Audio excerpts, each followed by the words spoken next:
Hello Year 4, welcome to another online English lesson. Today we're going to be combining the skills that we've learned over the past two lessons. So we'll still be thinking about our reading comprehension skills and approaching a text that we haven't met for the same time, but we're also going to have a writing focus as well. So here we are in our VIPERS acronym. Just like we talked about a couple of days ago, each of these letters represents a different skill that we use when we're approaching a text for the first time. So V stands for vocabulary, I stands for infer, P stands for predict, E stands for explain, R stands for retrieve, and S stands for summarise. So we're focusing today on our inference skills because we're looking at our text, we're figuring out things from clues, and we're going to be explaining why we think that. So we're also using our explanation skills as well. So today we're going to be doing a lot of inference, looking for clues, and a lot of explaining using the word because, so justifying our opinions. We're also looking at our vocabulary skills because we're thinking of different ways of describing our characters and building up those descriptions that we began yesterday.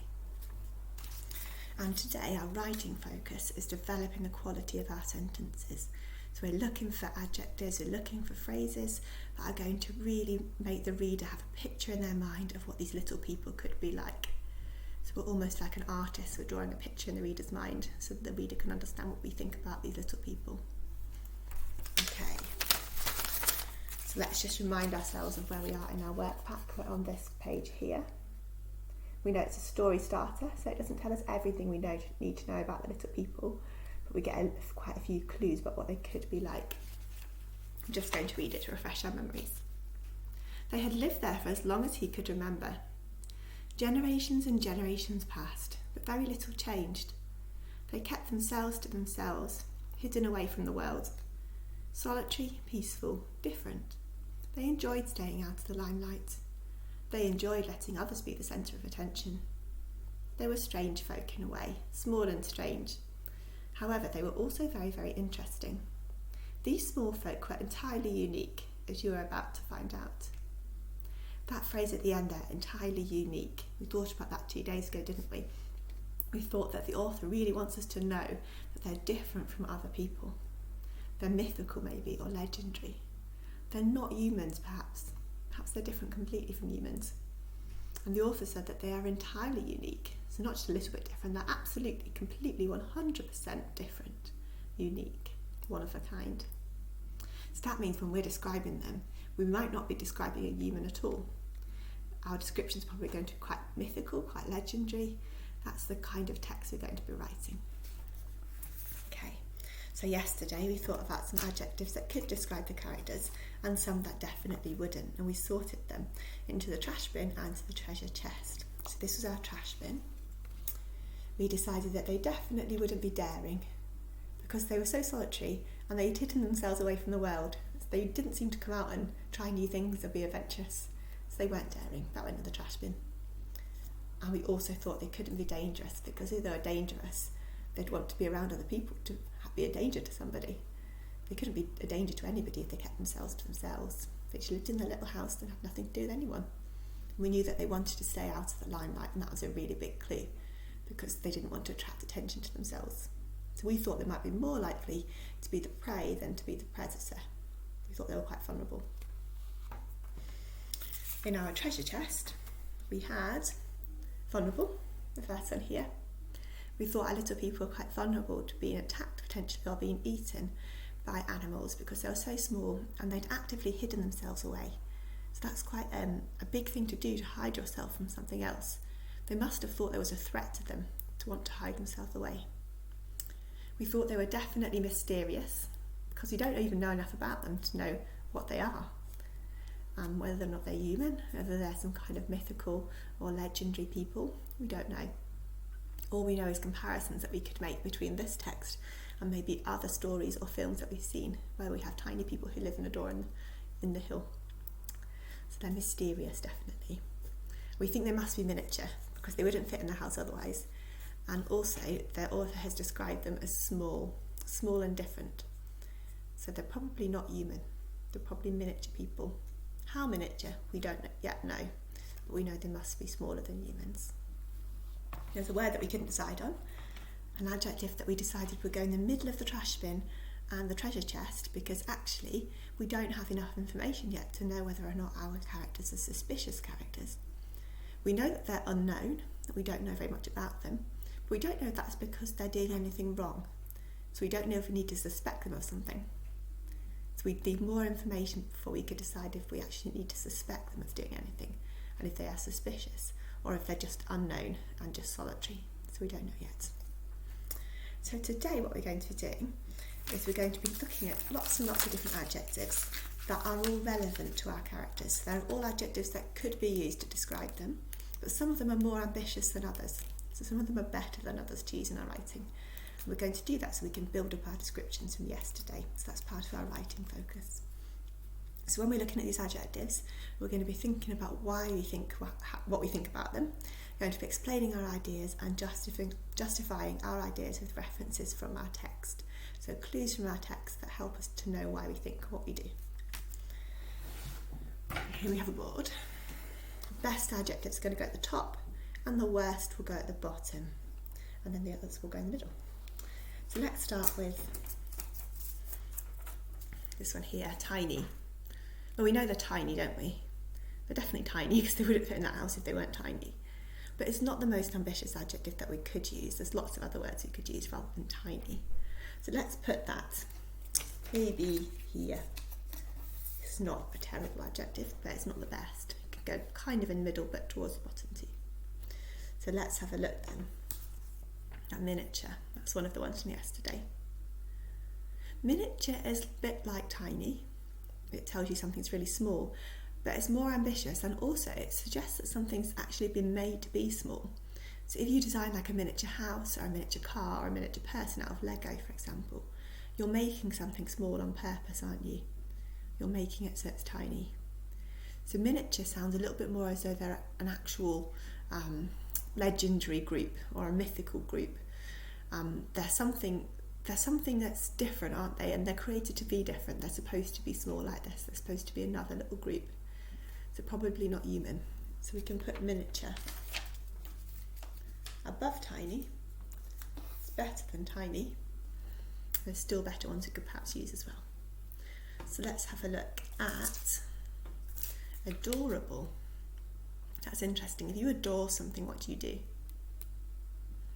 You love it. You think it's fantastic, the best thing ever. We don't know that anybody actually thinks that these little people are adorable. We don't even know if people know about them. The author doesn't seem to know very much, and he's trying to think back right into the reaches of his memory, because he says they'd lived there for as long as he could remember. So he's trying his best to find out information about them that he doesn't know. So really, we don't know if anybody knows enough about them to think they're adorable. Also, we don't know what kind of people they are and why they have kept themselves away for so long. They might not be adorable at all. I think we'll put that one underneath tiny. What about mysterious? That's another one from yesterday. They're definitely mysterious. There's a lot of mystery around these people.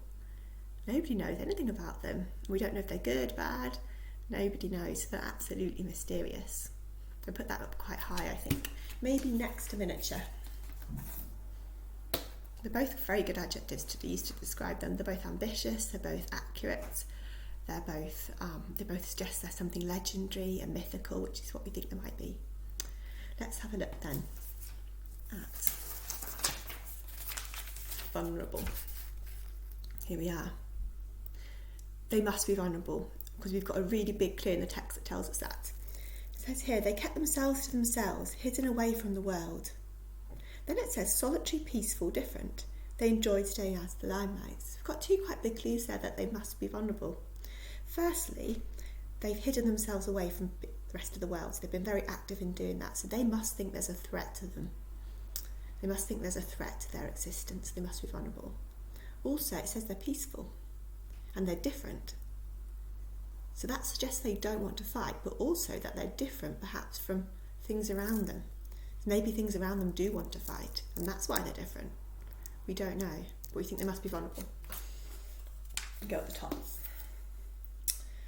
And last, we can have suspicious, because this was the one that we couldn't decide was trash or treasure. Now, because we don't yet know whether or not they are suspicious, we don't know if it's a relevant adjective, but it's still a really interesting one to use. So we can put it here maybe, between tiny and adorable.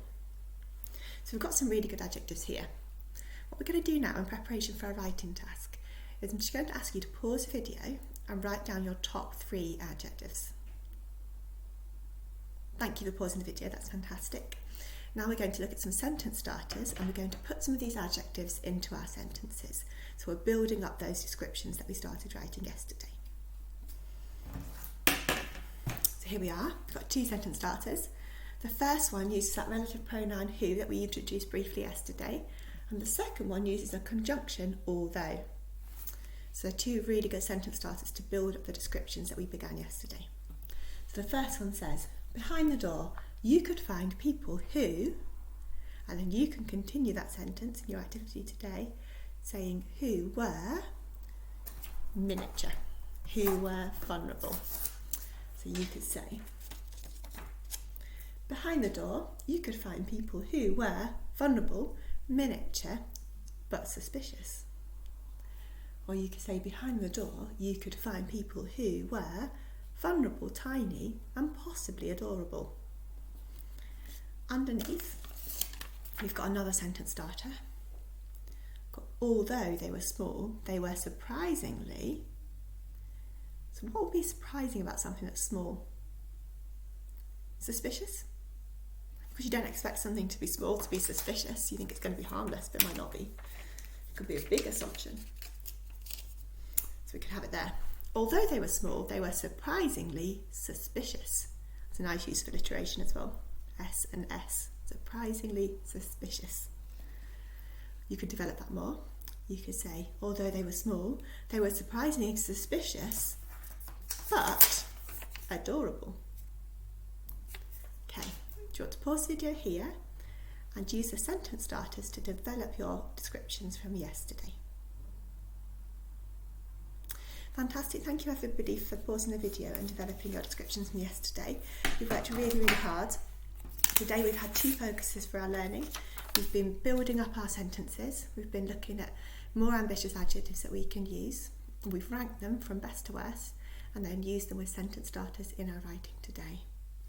Our other skill has been inference, because we've been using the text to look for clues to help us decide which adjectives we should use in our writing today, which ones are the most ambitious and the most relevant. We've worked really, really hard today. And we've covered 3 of our skills from our reading domains in our acronym Vipers. So we've done vocabulary, we've done inference, and we've explained why we think it, so we've done some explanation work as well. Well done, and I'll see you tomorrow for another online English lesson. Have a great day. Bye.